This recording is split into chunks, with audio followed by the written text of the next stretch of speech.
Welcome to the Tech Egg. Don't get scrambled. Enjoy the video. In this video, I will show you how to easily change the HEPA filters in your Tesla Model X.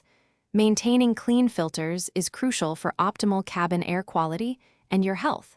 We'll cover everything from locating the filter, housing to the final reassembly. This simple guide will help you breathe cleaner air on every drive. Let's get started with the first steps. First, you'll need to access the filter area. Carefully remove the passenger side under dash panel. There might be a few electrical connectors to disconnect, so be gentle. Next, use a trim removal tool to unclip the side panel.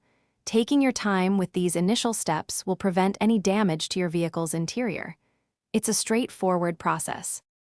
Hey everyone, if you're finding this video helpful, please hit that like button and subscribe for more useful guides.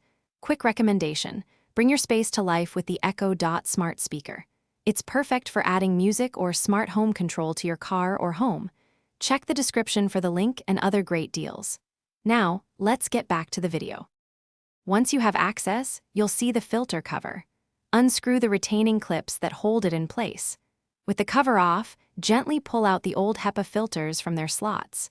Pay close attention to their orientation as you remove them. This will be important for installing the new ones correctly. Discard the old filters responsibly. Now it's time to install your fresh HEPA filters. Make sure to insert them with the correct airflow direction, usually indicated by an arrow. Once they are seated properly, secure the filter cover by rescrewing the retaining clips. Finally, reconnect any electrical connectors and carefully reattach the underdash panel. Double-check everything is snug. Thanks for watching. Consider subscribing if I helped unscramble your problems.